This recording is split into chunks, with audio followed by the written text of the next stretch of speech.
Jade Thompson, une jeune fille noire de seulement 16 ans, a été humiliée par un directeur de banque qui a déchiré son chèque de 45 000 $ devant tout le monde, l'accusant de fraude. Ce qu'il ignorait, c'est que la mère de la jeune fille était l'une des femmes les plus influentes du pays, et que ce geste allait changer sa vie à jamais. Mais avant de commencer cette histoire, dites-nous en commentaire d'où vous regardez cette vidéo. C'est toujours incroyable de voir jusqu'où nos récits voyagent. Le soleil matinal d'un mardi illuminait la ville lorsque Jade Thompson quitta la maison, une enveloppe blanche à la main. À l'intérieur, son billet pour l'avenir. Un chèque de 45 000 $ destiné à Stanford University. À seulement 16 ans, elle avait obtenu une des places les plus convoitées du pays, grâce à son talent pur et à sa détermination. Jade attacha soigneusement ses cheveux crépus en un chignon élégant et jeta un dernier coup d'œil à son reflet dans le miroir du hall d'entrée. Sa mère lui répétait souvent que la première impression était capitale, surtout pour des personnes comme elle, dans une société où l'apparence dictait la valeur. Le Liberty Trust Bank se dressait fièrement au cœur du quartier financier. Ses façades en verre reflétaient l'agitation constante de la ville. Jade inspira profondément, partagée entre nervosité et excitation. Ce moment représentait un jalon historique pour sa famille. Le hall de la banque impressionnait par son sol en marbre blanc et son design épuré. Jade se dirigea vers le comptoir principal, où une réceptionniste blonde l'accueillit avec un sourire purement professionnel. « Bonjour, je souhaiterais déposer ce chèque sur mon compte étudiant ?» dit Jade poliment, tendant l'enveloppe avec précaution. La réceptionniste examina le document, ses sourcils se haussant visiblement. « Ce montant est assez élevé. Il va falloir voir ça avec notre directeur. » Sa voix trahissait un soupçon de suspicion à peine voilé. Jade fut conduite vers un bureau près des grandes baies vitrées où l'attendait Alan Rhodes. L'homme, la quarantaine bien entamée, arborait des cheveux grisonnants parfaitement coiffés et portait une cravate en soie italienne qui valait sans doute plus que le salaire mensuel de bien des gens. Lorsqu'il leva les yeux de son ordinateur, son expression changea instantanément. « C'est vous qui voulez déposer ce chèque ?» demanda Alan en tenant le papier du bout des doigts, comme s'il s'agissait de quelque chose de douteux. Son regard la balaya de haut en bas avec un mépris à peine caché. « Oui, monsieur.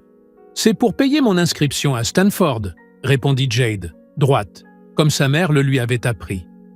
Sa voix était calme, mais assurée, malgré les regards insistants autour. Alan lâcha un rire sec qui résonna dans le hall. « Stanford? Vous êtes sérieuse ?» Sa voix monta, attirant l'attention de plusieurs clients et employés.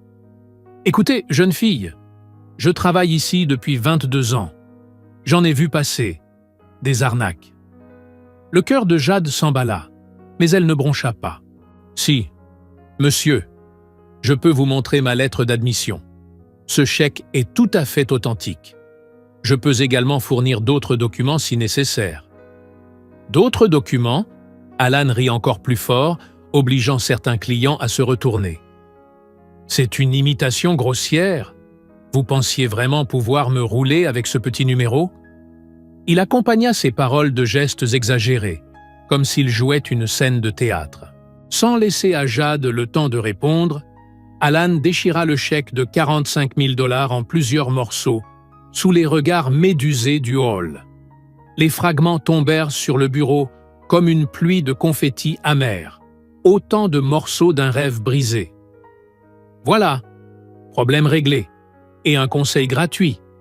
La prochaine fois que vous voulez tenter une fraude, choisissez un montant plus crédible et une banque moins sophistiquée. On sait reconnaître les gens comme vous ici. Jade resta figée, les yeux fixés sur les restes de son avenir éparpillés sur le bureau. Un silence pesant s'installa dans la pièce. Les employés chuchotaient, les clients détournaient le regard, gênés. Une dame âgée murmura quelque chose comme « Quelle honte !» Tout doucement, Jade se mit à ramasser les morceaux du chèque, ses mains tremblantes mais son regard toujours déterminé. Elle les remit dans l'enveloppe d'origine, avec la minutie de quelqu'un qui recueille des preuves. Vous venez de commettre la plus grosse erreur de votre vie, dit-elle d'une voix basse, mais étonnamment assurée. Ce chèque était réel, et vous allez le découvrir de la pire manière. Alan se renfonça dans son fauteuil en cuir, croisant les bras avec suffisance. « Ah, vous me menacez maintenant !»« Intéressant. Sécurité !» cria-t-il en faisant signe à 2 agents qui accoururent. « Ce ne sera pas nécessaire, » répondit Jade dignement en se levant. « Je vais partir. Mais vous vous souviendrez de cette conversation jusqu'à la fin de vos jours. » Elle marqua une pause, regardant Alan droit dans les yeux. « Je m'appelle Jade Thompson. N'oubliez jamais ce nom. » Jade quitta la banque la tête haute, insensible aux chuchotements et aux regards insistants. Sa démarche était celle d'une reine, pas d'une victime. Avant de franchir les portes tournantes, elle se retourna une dernière fois. « L'université de Stanford confirmera mon inscription, Monsieur Rhodes. Et ce jour-là, vous comprendrez que vous avez sous-estimé la mauvaise personne. » Dehors, sous le soleil éclatant du matin, Jade laissa enfin couler une larme unique sur sa joue. Une larme non pas de défaite, mais de colère et de détermination inébranlable. Elle sortit son téléphone et composa un numéro qu'elle connaissait par cœur. « Maman, il faut que je te parle. C'est très grave, ce qui vient de se passer. » Daniel Thompson était en train de relire des contrats au 42e étage du siège de Thomson Industries lorsque son téléphone sonna. En tant que PDG d'une entreprise technologique évaluée à 340 millions de dollars, elle était habituée à gérer des crises complexes. Mais rien ne l'avait préparée à la colère glaciale qu'elle ressentit en entendant le récit détaillé de sa fille. « Il a déchiré le chèque devant tout le monde ?» demanda Daniel, d'une voix maîtrisée mais avec cette intonation tranchante que ses collaborateurs connaissaient bien. Elle prenait des notes minutieuses dans son carnet en cuir pendant que Jade lui racontait chaque détail humiliant. « Maman, je ne veux pas que tu fasses quelque chose de précipité. Je voulais juste que tu sois au courant, » dit Jade, tentant de paraître adulte malgré le tremblement dans sa voix. Daniel sourit, mais c'était ce genre de sourire qui annonce l'arrivée d'un ouragan. « Précipité, ma chérie ? Ce serait de foncer dans cette banque et confronter cet homme sur le champ. Ce que je vais faire est bien plus méthodique et dévastateur. » Après avoir raccroché, Daniel resta immobile exactement 5 minutes, le temps de mettre au point une stratégie mobilisant toutes les ressources à sa disposition. Elle n'avait pas bâti un empire économique en agissant sous le coup de l'émotion.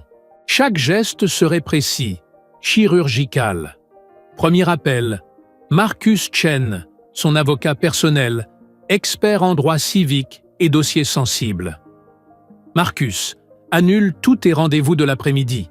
Nous avons une affaire de discrimination raciale qui va intéresser très sérieusement les médias nationaux. Deuxième appel, Isabella Wang, présidente de Liberty Trust Bank et figure bien connue du milieu économique. Isabella, c'est Daniel Thompson.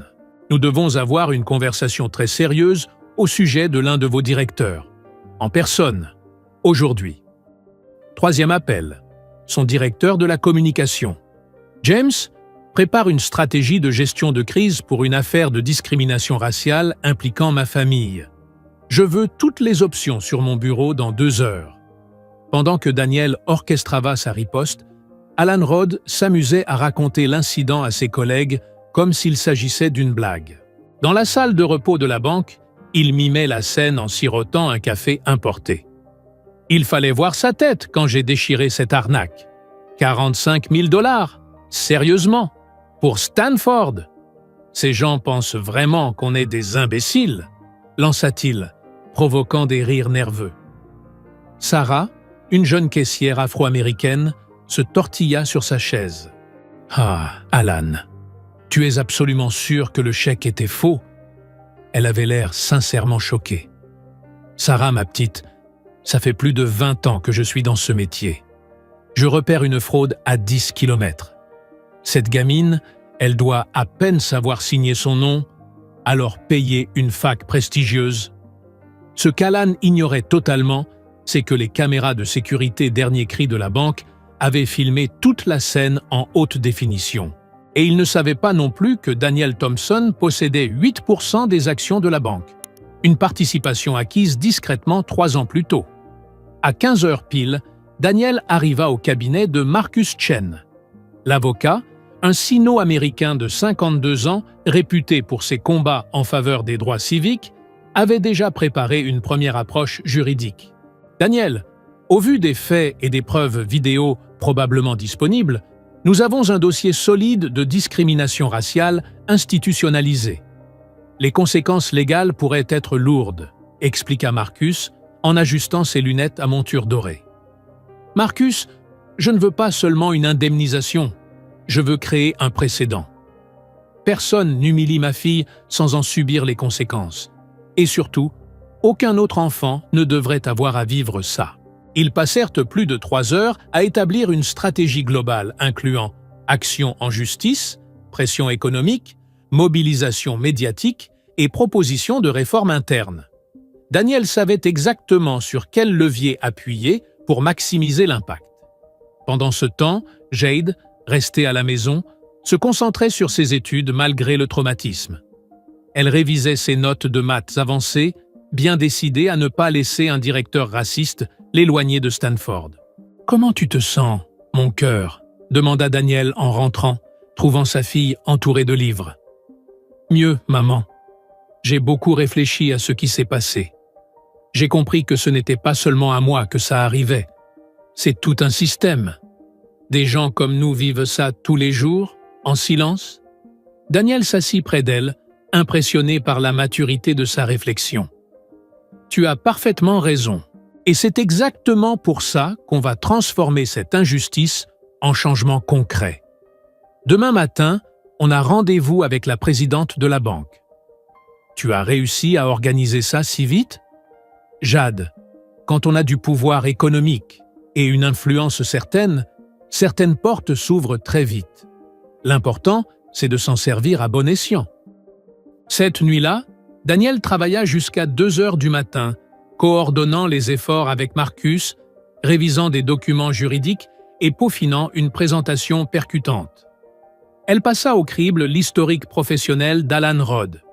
22 ans de carrière, plusieurs plaintes clients pour comportements déplacés, toujours étouffées par la direction. « Cette fois, ce sera différent », murmura-t-elle, en enregistrant le dernier fichier et en refermant son ordinateur portable. La justice serait rendue dès le lendemain matin. Isabella Wang arriva au Liberty Trust Bank à 7 heures du matin, soit 2 heures avant l'ouverture habituelle. En tant que présidente de la 5e plus grande institution financière de la région, elle visitait rarement les agences. Elle préférait gérer les opérations depuis le siège. Mais l'appel urgent de Daniel Thompson avait bouleversé tout son agenda. Isabella connaissait très bien la réputation de Daniel dans le monde des affaires, une visionnaire qui avait transformé une start-up technologique en un conglomérat de 340 millions de dollars. Daniel Thompson ne lançait jamais d'accusations à la légère. Si elle s'impliquait personnellement, c'est que la situation était gravissime. À 10 heures précises, Daniel et Jade franchirent les portes de la banque, accompagnés de Marcus Chen et de 2 juristes portant des classeurs épais. L'atmosphère dans la banque n'avait rien à voir avec celle de la veille. Isabella les accueillit personnellement dans le hall et les guida vers une salle de réunion privée au 2e étage. Alan Rhodes fut convoqué pour une réunion urgente, simplement informé qu'il s'agissait d'un sujet administratif important. Il monta, confiant, pensant qu'il allait peut-être être félicité pour avoir empêché une fraude majeure. « Bonjour, Monsieur Rhodes », dit Isabella d'un ton formel, avec toute l'autorité que confère son poste. « Permettez-moi de vous présenter Madame Daniel Thompson, PDG de Thompson Industries, et sa fille, Jade Thompson. » Alan observa les 2 femmes sans les reconnaître immédiatement. Puis ses yeux croisèrent ceux de Jade. Une expression confuse traversa son visage. « Attendez, ce n'est pas la jeune fille d'hier ? Celle qui a essayé de me tromper avec ce chèque manifestement faux ?» Marcus Chen se pencha légèrement en avant, sa posture rappelant immédiatement sa stature d'avocat redoutable. Monsieur Rhodes, avant de poursuivre, je dois vous informer que cette conversation est officiellement enregistrée et fera l'objet d'une documentation complète. Vous avez le droit à un représentant légal, si vous le souhaitez. Le visage d'Alan perdit un peu de son assurance. Un représentant légal? Mais de quoi parle-t-on exactement? Daniel se leva, élégamment mais avec une force tranquille qui captura immédiatement l'attention. Monsieur Rhodes, je suis Danielle Thompson, fondatrice et directrice générale de Thompson Industries. Hier, vous avez publiquement humilié ma fille de 16 ans et détruit un chèque universitaire parfaitement légitime d'un montant de 45 000 $. Thompson Industries, répéta Alan, le nom résonnant enfin dans son esprit. Puis la réalité le frappa de plein fouet. « Attendez, vous êtes la Danielle Thompson? Celle qui faisait la couverture de fortune le mois dernier? » « Exactement. Et il se trouve que je possède 8% des actions de cette banque, ce qui fait de moi une actionnaire significative, avec des droits et des responsabilités très claires. » Le visage d'Alan devint livide, presque cendré. Il chercha désespérément du regard un soutien du côté d'Isabella, mais n'en trouva aucun. Marcus ouvrit plusieurs dossiers, disposant méthodiquement les documents sur la grande table en verre. Nous avons ici la lettre d'admission officielle de Stanford, la documentation universitaire validant le chèque, les relevés bancaires attestant de la provenance des fonds, ainsi que les enregistrements des caméras de sécurité montrant toute l'interaction d'hier en haute définition. Isabella saisit la lettre de Stanford et la parcourut attentivement. « Monsieur Rhodes, pouvez-vous m'expliquer pourquoi vous avez détruit un chèque valide sans même effectuer une vérification via notre système informatique? » Je croyais sincèrement qu'il s'agissait d'une fraude, balbutia Alan, une sueur visible perlant à son front. Le montant me paraissait trop élevé pour une jeune fille de cet âge. « De cet âge? Ou de cette couleur, monsieur Rhodes ?» coupa Daniel d'un ton tranchant comme une lame. « Non, je ne suis pas raciste, je ne l'ai jamais été », protesta Alan, paniqué. Marcus déposa un autre dossier sur la table. « Monsieur Rhodes, notre enquête interne a mis en lumière 3 incidents similaires au cours des 18 derniers mois. Chaque fois, des clients afro-américains ou latinos ont vu leurs transactions bloquées ou refusées sans justification. » Alan se tourna vers Isabella, cherchant désespérément une once de compassion. « Isabella, tu me connais depuis plus de 10 ans. Je voulais juste protéger la banque. »« Protéger contre quoi, Alan ?» répondit-elle, glaciale. « Contre une adolescente brillante, admise à Stanford par son mérite ?» Jade, silencieuse jusque-là, prit enfin la parole. Sa voix était calme, posée, mais profondément assurée. « Monsieur Rhodes, vous n'avez pas seulement détruit mon chèque. Vous avez porté atteinte à ma dignité, à mon estime de moi et à mes rêves. Devant des dizaines de personnes, vous m'avez fait sentir inférieure, honteuse, simplement parce que j'existe. » Ces mots tombèrent comme un couperet. Un silence lourd emplit la pièce. Alan baissa la tête, conscient, peut-être pour la première fois, de la portée destructrice de ses actes. Daniel se pencha légèrement, sa voix douce mais implacable. « Monsieur Rhodes, ma société est celle qui a conçu et qui gère le système de sécurité numérique de cette banque. En 30 secondes, vous pouviez confirmer l'authenticité du chèque. Mais vous avez choisi de juger sur l'apparence physique. Qu'est-ce que vous attendez de moi ?» murmura Alan, la voix brisée. Marcus répondit, avec clarté juridique. « 2 options s'offrent à vous. Premièrement, nous portons plainte pour discrimination raciale, préjudice moral, humiliation publique et négligence professionnelle. Vu les sommes en jeu et l'impact médiatique, les dommages-intérêts se chiffreront en millions. » Alan déglutit avec difficulté. « Deuxième option, reprit Isabella, prenant le relais.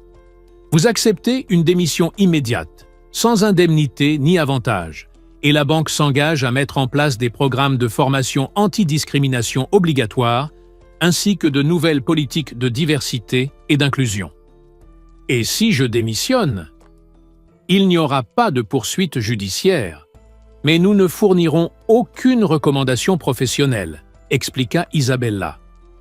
Votre carrière dans la finance s'arrête immédiatement ici. Alan resta silencieux de longues minutes, le regard perdu.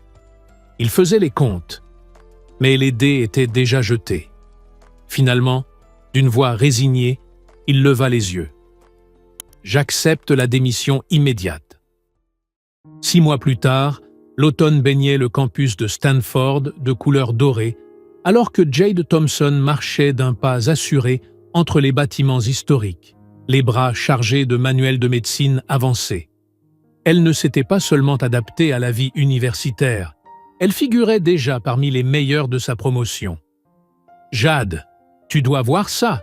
s'écria Emma, sa colocataire, en courant à travers la cour, une tablette à la main.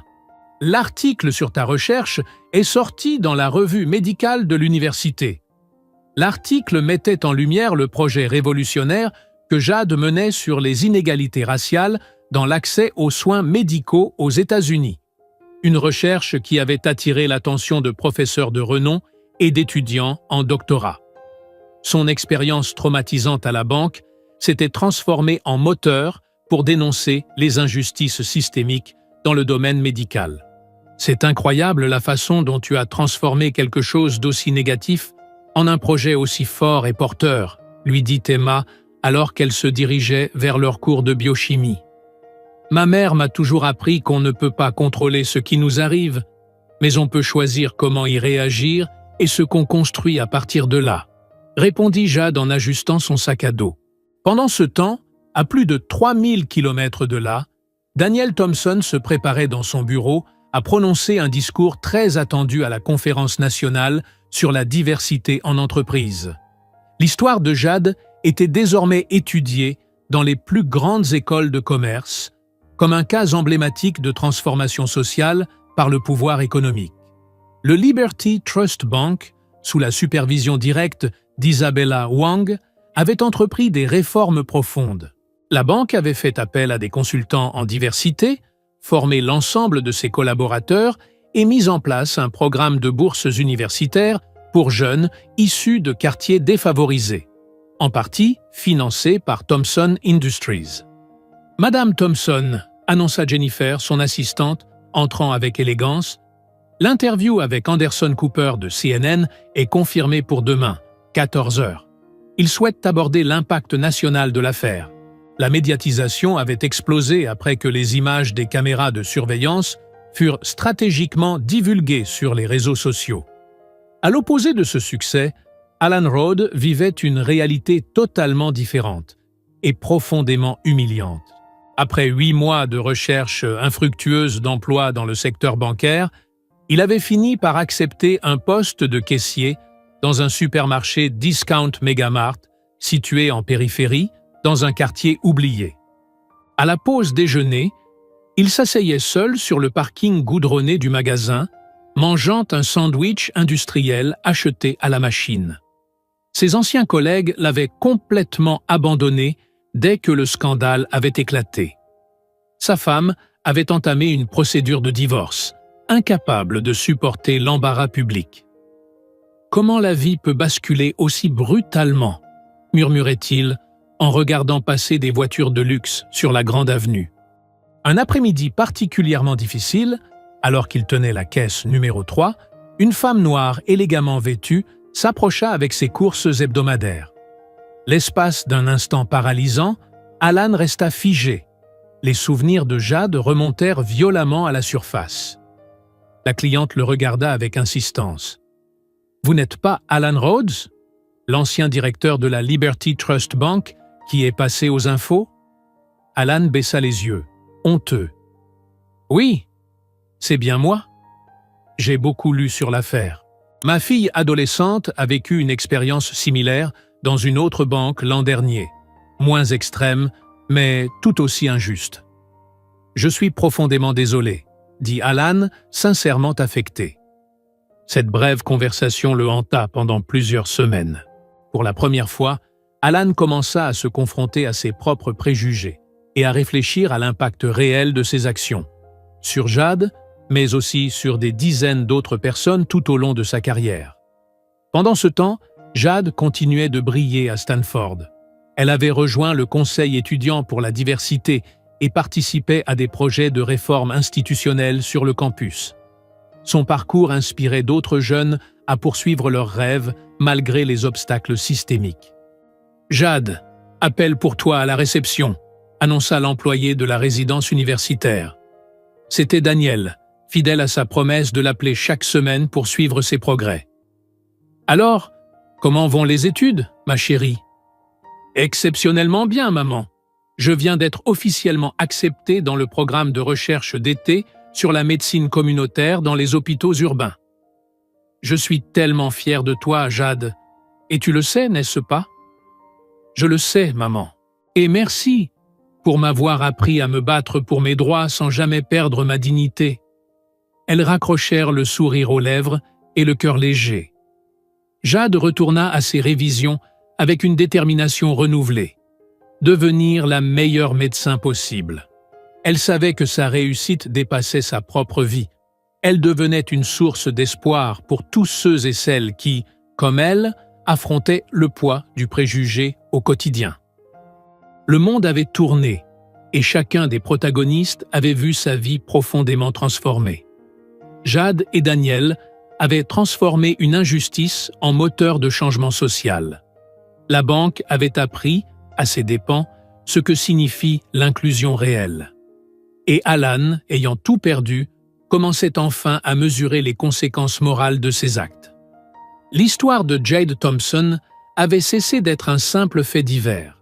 Elle était devenue un symbole vivant que la justice finit toujours par triompher, même si elle prend son temps. Et que sous-estimer quelqu'un en se basant sur son apparence est peut-être la plus coûteuse des erreurs humaines.